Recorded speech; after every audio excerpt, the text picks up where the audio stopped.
and welcome to RICS Monitor, CP's quarterly podcast series that tracks sentiment toward real estate across the globe. I'm Laura Valean, Senior Editor with Commercial Property Executive.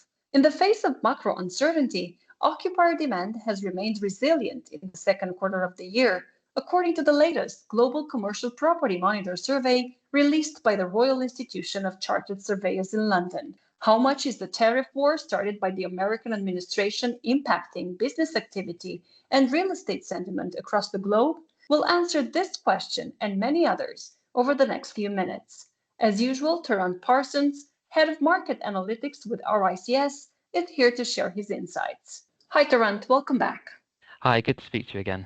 So, uncertainty and tariffs, these seem to be the two words that have flooded all headlines, at least in the second quarter. What's the global picture? How would you describe real estate sentiment in the first half of 2025?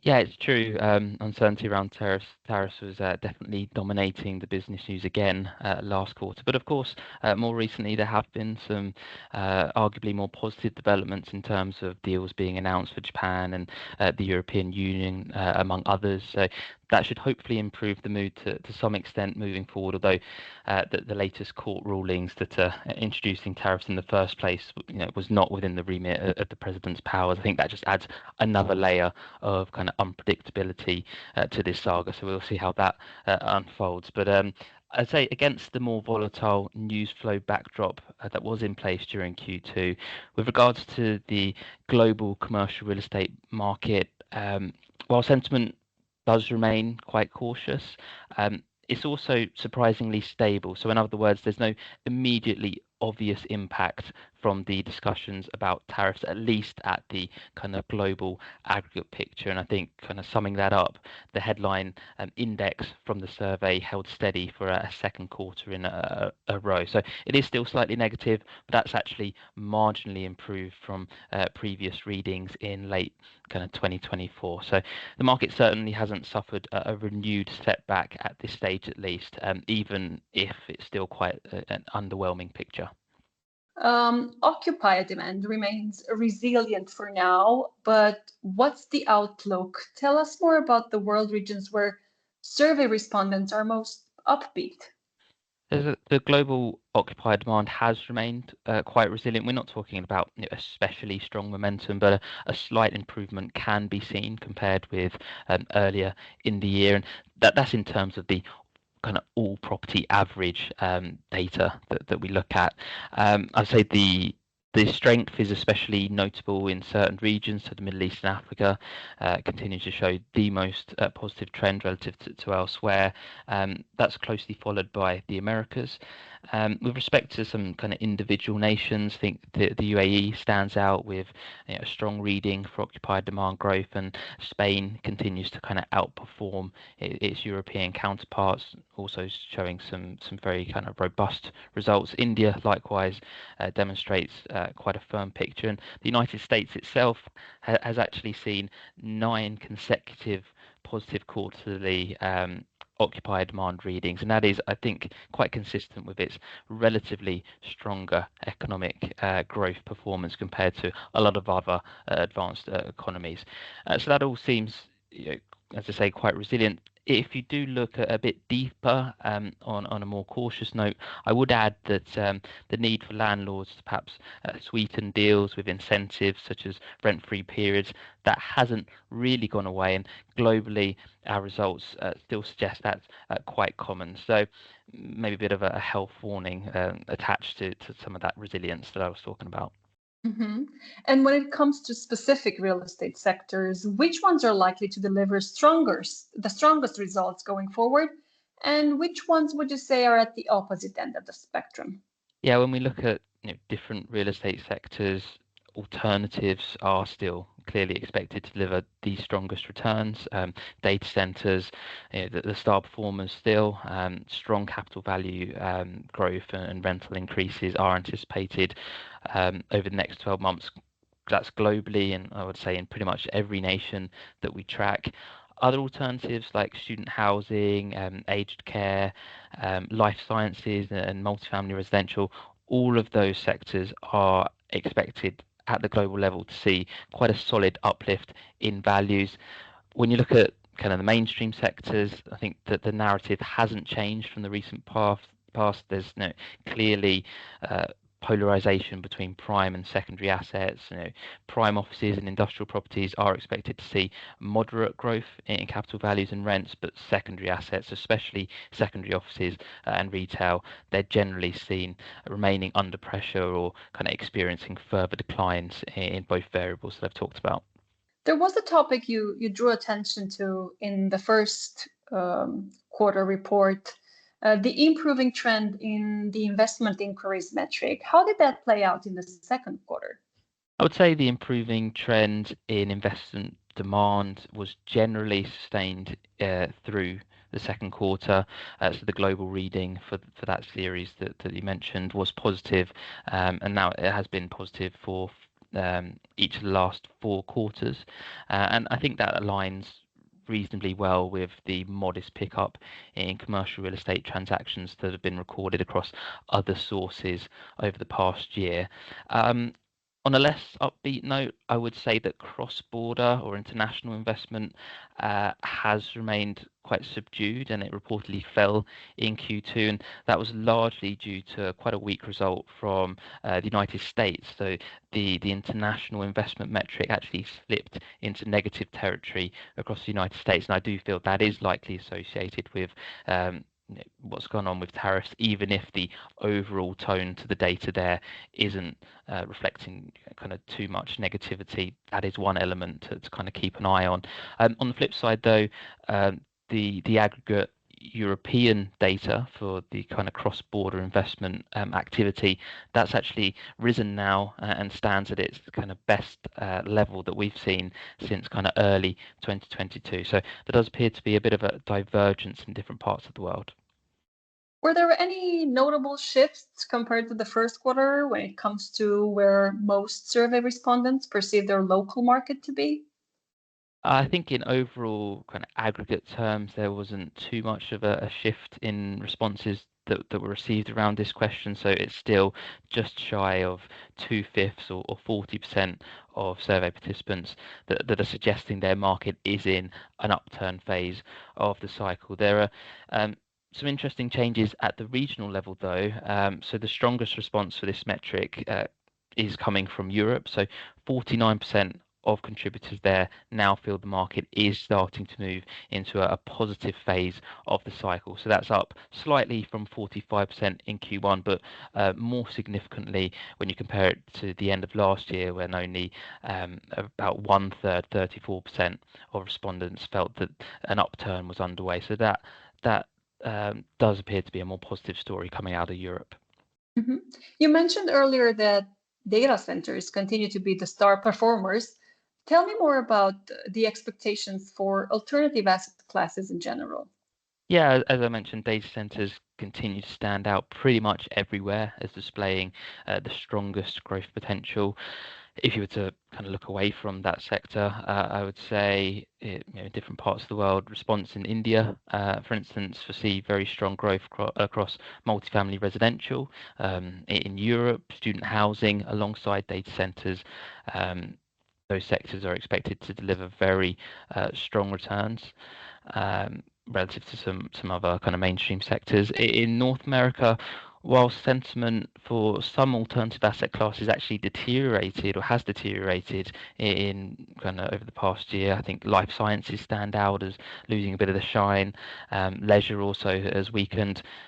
Others, such as aged care facilities and student housing, still show solid price kind of growth prospects. So I think overall student housing is one to kind of keep an eye on alongside data centers. And how would you say the respondents assess real estate values today? Is property still viewed as expensive by most of them? Yeah, I think when assessing real estate values today, the predominant view globally is that the market sits around fair value. So we have 50% of our contributors that take that type of stance.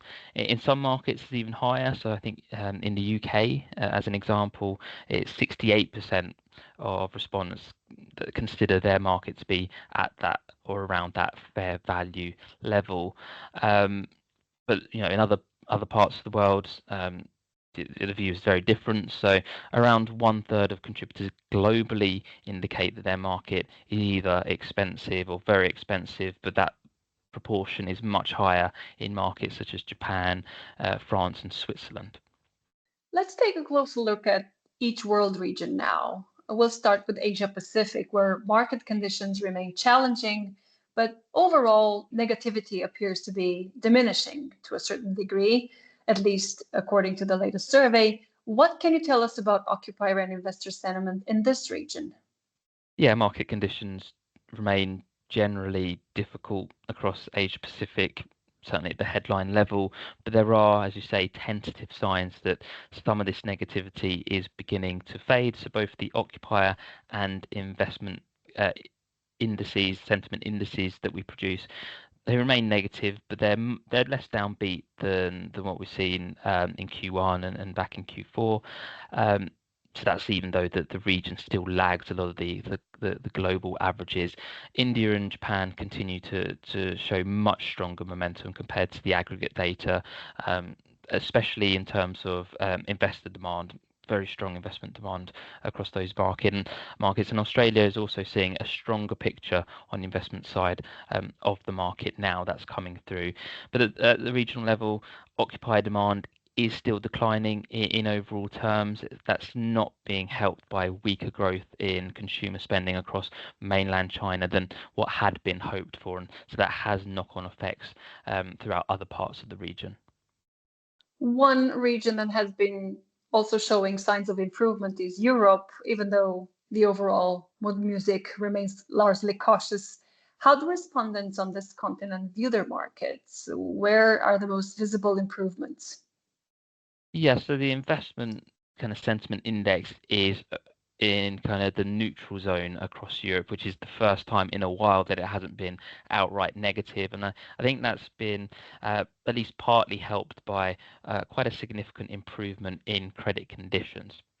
If you look at the occupier sentiment index, that is slightly weaker by comparison, but again, marginally less negative. When you look at the national level data, countries like Cyprus, Czechia, Spain, Italy, all of those show a majority of respondents that are reporting that their market is in an upturn.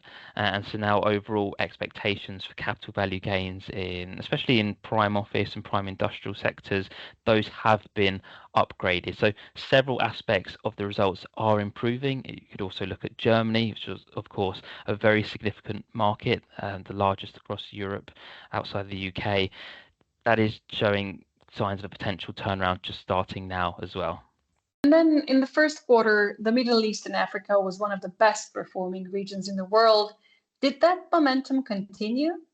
The region does continue to show an expansion in demand, but trends are not quite as buoyant as they have been in previous quarters. So the headline gauges that we produce have moderated and actually are now producing the least positive readings that we've seen for a couple of years. And we also have a rising share of respondents in Saudi Arabia and UAE that sense the market may be nearing its kind of peak stage. But I would emphasize that occupier and investment demand, despite losing some impetus, the data around that is still very solid. But interestingly, rental growth projections have been trimmed across all categories, and there's quite a notable reduction for secondary retail. So if you look at Saudi Arabia, they even anticipate that the rents for secondary retail space may even fall over the next 12 months. So that does really mark quite a substantial change to what we have seen in recent years. But despite that, all other sectors do continue to display further upside potential for the time being, at least. And the final region we'll be talking about, North America, where commercial real estate sentiment remains subdued, but mostly in Canada, which is in contrast with a slightly brighter backdrop across the US.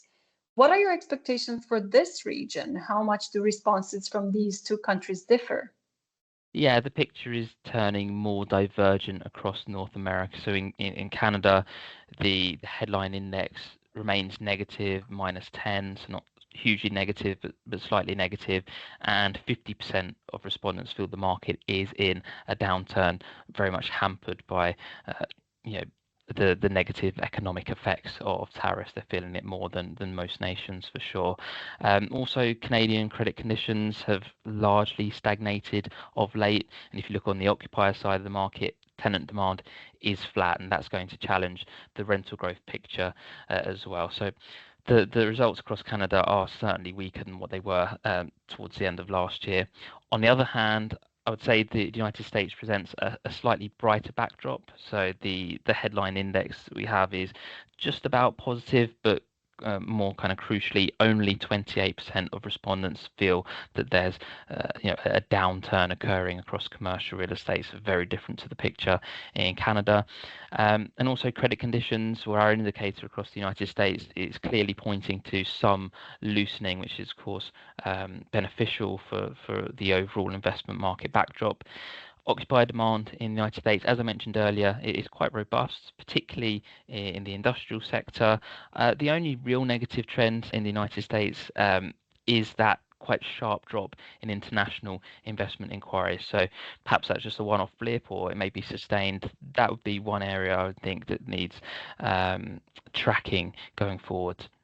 Speaking of tracking what's to come, let's look at the second half of the year and see what we should expect. Will the macro uncertainty ease? Are there any reasons to be more optimistic? I would say that many of the current themes that are causing uncertainty at the macro level are most likely going to linger through the second half of 2025. If you look at global growth projections from the IMF, they expect GDP to increase by roughly 3% for this year, but that is below pre-pandemic averages. And there's also a view that the economy's resilience so far in the face of all this drama around trade, some of that stems from distortions like front loading of imports to beat those tariffs, and if that is the case, you would expect some of that to unwind. So it does feel as if risks are still tilted to there being kind of weaker growth than expected.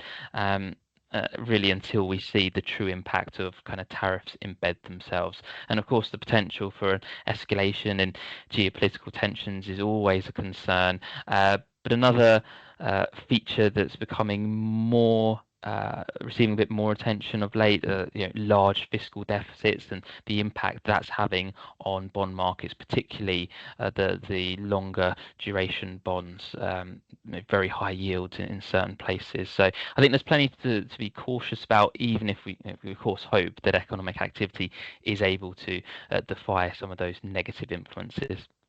Tarrant, thank you very much for sharing all these details. Great, thank you. Thank you everyone for listening. If you liked this episode, please rate and review it on the podcast platform you're using. Until the next RICS Monitor podcast is released, check out cpexecutive.com regularly for the latest stories and insights from high-profile executives. I also encourage you to share your own voice with our readers by clicking on the CP Executive Council button at the bottom of our homepage. Till next time.